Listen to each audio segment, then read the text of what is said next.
Welcome to waves media. Guntur నగరంలోని Guntur municipality office నందు గుంటూరు నగరపాలక సంస్థ కమిషనర్ గౌరవనీయులు శ్రీ పులి శ్రీనివాసరావు గారు మరియు గుంటూరు నగరపాలక సంస్థ మేయర్ గారి ఆధ్వర్యంలో కౌన్సిల్ సమావేశంనకు ముఖ్య అతిథులుగా పాల్గొని గుంటూరు నగరంలోని ప్రజలు ప్రస్తుతము మరియు రాబోయే రోజుల్లో తాగునీరు పరంగా ఇబ్బందులు ఎదుర్కొంటున్న సమస్యను ఉద్దేశించి మాట్లాడిన మన ఎమ్మెల్సీ గౌరవనీయులు శ్రీ చంద్రగిరి యేసురత్నం, ఎక్స్-డిఐజీ గారు, ఎమ్మెల్యేలు, ఎమ్మెల్సీలు, డిప్యూటీ మేయర్స్, ఈ కార్యక్రమంలో 25వ కార్పొరేటర్ గౌరవనీయులు శ్రీమతి చంద్రగిరి కరుణకుమారి గారు, గుంటూరు నగరపాలక సంస్థలో ఉన్న కార్పొరేటర్స్, మున్సిపాలిటీ ఉన్నతాధికారులు మరియు తదితరులు పాల్గొన్నారు.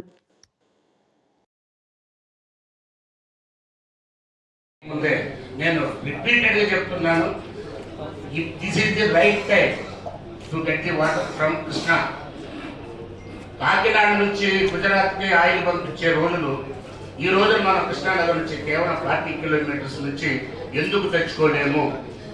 దానివల్ల బెనిఫిట్స్, ఫైనాన్షియల్ బెనిఫిట్స్ కూడా నేను ఆ రోజు ఎక్స్ప్లెయిన్ చేశాను.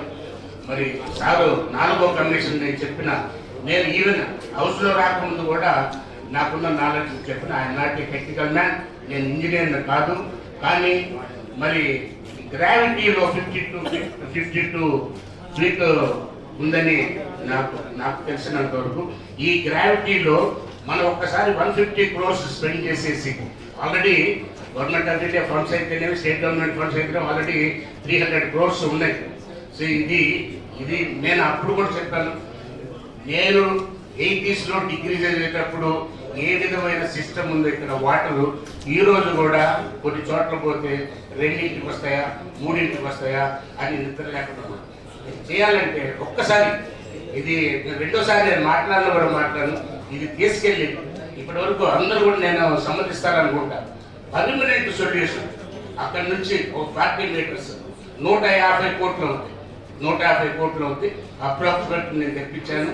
అది తీసుకొచ్చి నల్లపాడు చెరువును డెవలప్ చేసేసి అక్కడి నుంచి వదిలితే అక్కడ పుడంపాడు వరకు వితౌట్ పవర్, వితౌట్ మ్యాన్ ఏది హ్యాండిల్ చేసేవారు ఎవ్వరు లేకుండా గ్రావిటీ మీద